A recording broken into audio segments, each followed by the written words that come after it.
जय माताजी मित्रों, हूँ छू Mukeshbhai pharmacist and welcome to my YouTube channel.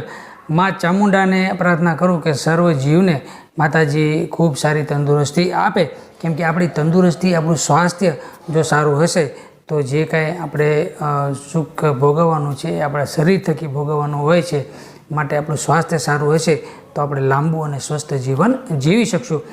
घणा मित्रोनी उमर प्रमाणे ऊंचाई खूब ओછી હોય છે અને એ મિત્રો ખૂબ ઘણી વખત ટેન્શનમાં આવી જતા હોય છે કે હવે ઊંચાઈને વધારવા માટે શું કરવું। તો ઘણી વખત તો શું છે કે એવું આનુવંશિક હોય કે ભાઈ મધર ફાધરની ઊંચાઈ પ્રમાણે હોય, દાદા દાદીની ઊંચાઈ પ્રમાણે હોય, તો પછી આ જે પ્રશ્ન છે એ વ્યાજબી છે, કેમ કે આનુવંશિક જે કાંઈ લક્ષણો છે એ તો એમાં બહુ લાંબો ફેરફાર નથી થતો, કેમ કે લગભગ એ લોહીના પહેલાંમાં આવેલું હોય છે। માટે જે મિત્રોને આનુવંશિક હશે એને બહુ લાંબો ફેર નહીં પડે, પણ છતાં ટ્રાય કરવામાં કાંઈ ખોટું નથી। આ દેશી ઉપચાર કરવાથી ઘણો ફાયદો થાય છે।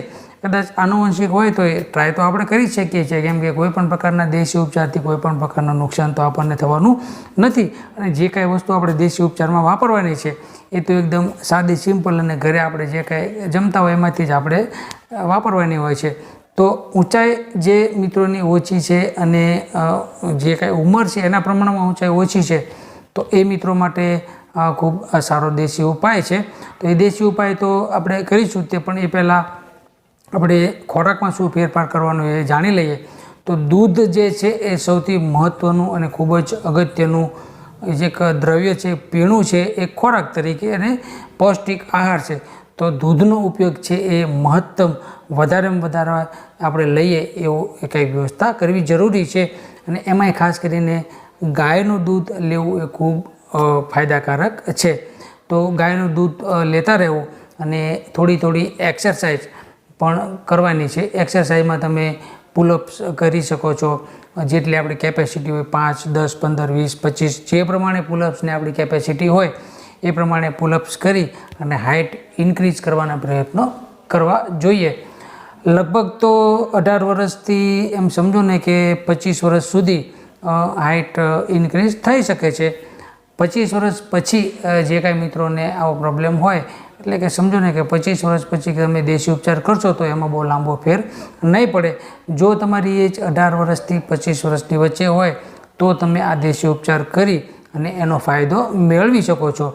ખૂબ સારો ફાયદો થશે અને ખૂબ જ અસરકારક ફાયદો થશે। તો પુલઅપ્સ કરવાના છે, દૂધ પીવાનું છે અને આ જે દેશી ઉપચાર છે એ હું તમને કહું એ પ્રમાણે તમારે દેશી ઉપચાર શરૂ કરવાનો છે। એમાં કોઈ ટાઈમ લિમિટ નથી હોતી, તમે મહિનો કરો, 2 મહિનો, 5 મહિના, વર્ષ સુધી તમે કરી શકો છો, એમાં કોઈ આપણને નુકસાનકારક નથી।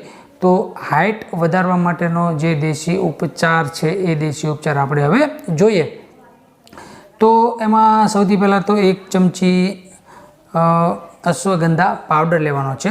અશ્વગંધા પાવડર જે છે એ તમને લગભગ આયુર્વેદિક મેડિકલ સ્ટોરમાં આરામથી મળી જશે। તેમ છતાં જો ન મળે તો તમે મારા વોટ્સએપ નંબરમાં કોન્ટેક્ટ કરી અને મેસેજ કરજો તો કાંઈક વ્યવસ્થા હું તમને કરાવી આપીશ। તો 1 ચમચી અશ્વગંધા પાવડર લેવાનો છે। 1 ગ્લાસ ગરમ દૂધ લેવાનું છે। આ 1 ગ્લાસ ગરમ દૂધની અંદર 1 ચમચી અશ્વગંધા પાવડર નાખી દેવાનો છે। 1 એલચી લેવાની છે। એલચીને વાટી અને ભૂકો કરી, એલચીના જે દાણા છે એને વાટી ભૂકો કરી એની અંદર નાખી અને આ જે ત્રણેય વસ્તુ છે એને બરાબર મિક્સ કરી નાખવાની છે અને રોજ રાત્રે સૂતા પહેલાં પીવાની છે। રેગ્યુલર તમારે આ પ્રયોગ છે શરૂ જ રાખવાનો છે। મેં કીધું એ પ્રમાણે એમાં કોઈ ટાઈમ લિમિટ નથી હોતું, તમારે દેશી ઉપચાર જ રાખવાનો છે। જ્યારે આપણને એવું લાગે કે હવે બરાબર થઈ ગયું છે પછી તમે એને બંધ કરી શકો છો। તો હાઇટ વધારવા માટે ખૂબ જ અસરકારક અને ખૂબ જ ઉપયોગી આ દેશી ઉપાય કરવાથી ઘણો બધો ફાયદો થશે। તેમ છતાં જે મિત્રોને કાંઈ ઇન્ક્વાયરી હોય અથવા તો આ બાબતમાં કાંઈ પૂછપરછ કરવી હોય તો અમારા વોટ્સએપ નંબરમાં તમે મને મેસેજ કરી અને ડિટેલ જાણી શકો છો। સર્વજીવને માતાજી સારી તંદુરસ્તી આપે પ્રાર્થના। જય માતાજી।